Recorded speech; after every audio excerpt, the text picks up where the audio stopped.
fan because I called his coming out fight against Bradis Prescott. He's and special. then various other stepping stones throughout his career. I also think he's one of those guys that if you tell him he can't do something, he wants to show you and shock the world. 1,000%. Absolutely right. I also think Canelo is slowing down. Joe Rogan's reaction to the Canelo versus. Crawford's super fight was classic Rogan. A cocktail of wide-eyed disbelief, podcast-level breakdowns, and that, bro, are you seeing this? I didn't give Canelo more than like 3 rounds. Yeah. Maybe 4 if I'm just being generous. You know, becoming the first undisputed world champion in the 4-belt era in 3 different weight classes. Really, and the way he did it, and you know, the class that he showed. Energy. As the fight unfolded, Rogan leaned forward, eyes glued to the screen, calling it a chess match wrapped in a bar fight. He praised Crawford's timing like it was alien technology. This guy isn't reading punches, Rogan said. He's reading your soul. When Crawford landed the decisive shots, adjusted mid-round, and turned Canelo's power into a puzzle he couldn't solve. That's surgical violence, Rogan declared. Respectfully, this is greatness in real time. The first 3 rounds, you know, I felt like I was in control. You know, I think he was trying to figure me out. Did you feel that you were frustrating him? He tried to lift you up, he headbutted you. Were you sensing that you were frustrating him? Of course, you know, he was a little frustrated in there, but that's part of the game.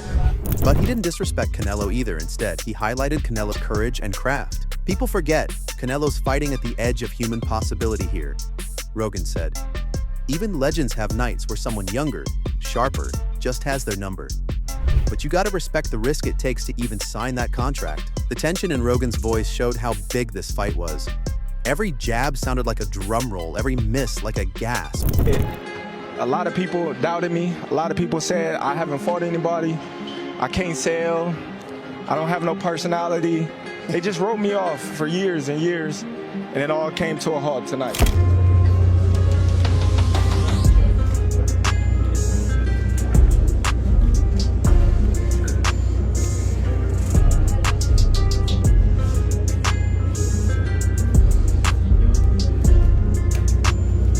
Yet he still slipped in humor, joking that Crawford's footwork looked like it was downloaded from a video game, or that Canelo's uppercuts had their own zip code. By the end, Rogan's tone blended admiration and awe. This is why we love combat sports, he said.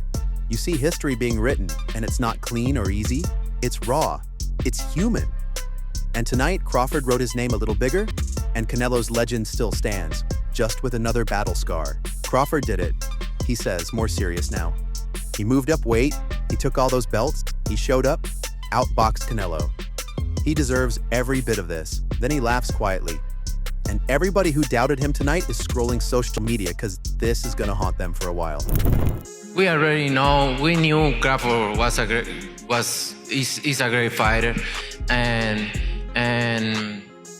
I did what I supposed to do, right? I tried for every way, and I trained really hard, and he deserved all the credit. No, I try my best tonight, and I just cannot figure out the style. Look, Canelo's one of the greats. He took the risk. He stepped in with someone who wasn't just strong, but supremely skilled. It didn't work out tonight, but that doesn't erase what he's done. The legacy, the willingness to fight the best, that's rare. Losing like this, it hurts. But it also shows greatness, to come into the ring knowing you might lose and still put everything out there. Serious about the sport, funny about the human. Man, if I were Crawford, I'd swap out jabs for ice cream bars in the celebration. Flawless. I mean, Terence Crawford has had an amazing career against a lot of very good fighters and world-class fighters, and honestly has barely lost a round. When you look back at Bud Crawford's career, there is something really special. Just chill for a second. He did everything right, but also, Canelo's gonna train harder now. He's not gonna let this be just one of those nights. So what's next? A rematch? Another big fight? Because if I'm Crawford, I know now how fragile those belts feel, and if I'm Canelo, I'm planning revenge. Canelo just put his own name on that list, and Bud didn't just sign it, he engraved it in gold. Picture it. Canelo stomping forward like a tank rolling into enemy territory, detonating bombs with every hook. Crawford, cool as a villain in the final act, slipping, sliding, tagging, and whispering, "Not today," with every counter. Brains versus brawn, chess versus sledgehammer. The champ was swinging for glory, but Bud was busy rewriting history in real time. And just when everyone thought they'd seen the best of the back and forth, the 12th round dropped like a plot twist nobody ordered. Crawford, calm, surgical, ice cold, threaded a counter so clean it snapped Canelo's head like a movie door slamming in slow motion. This was the man who munched Triple G's punches for brunch, and now he's blinking at the lights, soul briefly teleporting to another dimension. The crowd? Pandemonium. Half disbelief, half worship. The narrative flipped on its head. Canelo's glare turned to grudging respect. The man he once dismissed had just dented his aura. When the scorecards rolled in, it wasn't just Crawford winning, it was Crawford coronating himself, dropping the mic on an era and proving once and for all that he doesn't just belong at the table. He is the table. And the best part? Canelo wasn't just losing rounds, he was losing his cool. You could see it written across his face like graffiti: frustration, disbelief, a silent, "Get me out of here." This wasn't the calm, iron-willed kingpin who stalked champions for fun. The legend who once made others crumble under pressure was now the one walking out with his throne shaken and his empire questioned. When the so-called face of boxing suddenly looks like he'd rather be anywhere else, you know history just flipped the script. And that's the real mic drop.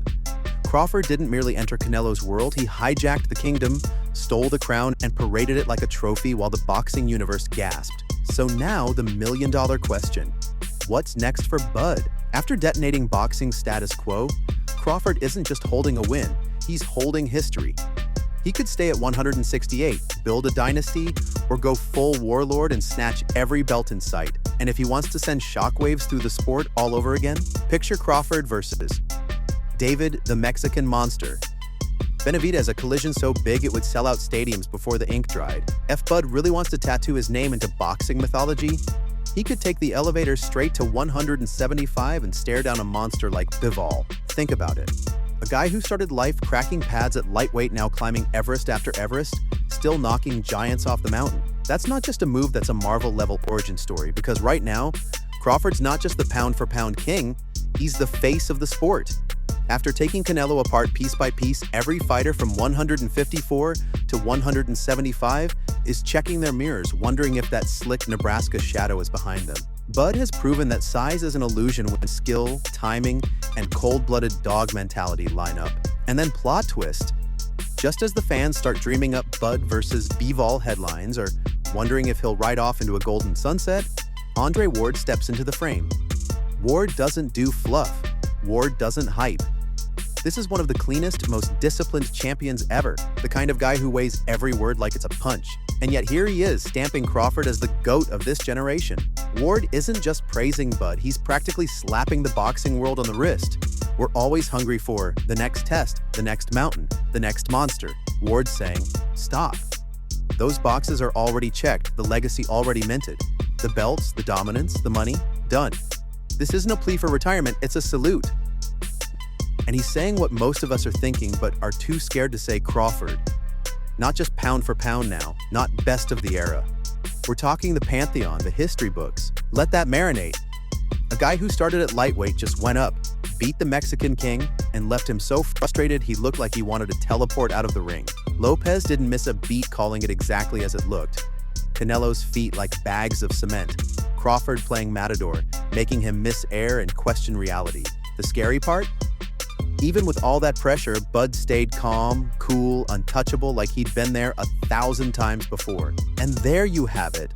Fight fans, the final bell on a night nobody will forget. Canelo strutted in with the aura, but Crawford strolled out with the crown, the legacy, and the respect. This wasn't just another Saturday night scrap.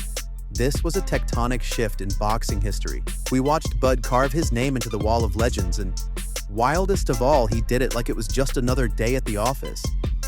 But now it's on you. Was Canelo exposed? Or did Bud simply show he's operating on a different dimension? Should Crawford go full superhero and test Bivol at 175? Or retire as the undisputed face of boxing and enjoy the throne? Drop your takes in the comments. We want to see the debates, the hot takes, and the dream matchups. We're serving up nothing but the real breakdowns, debates, and behind-the-scenes gems. Trust me, the next one, it's gonna be even crazier. See you soon, fight fans.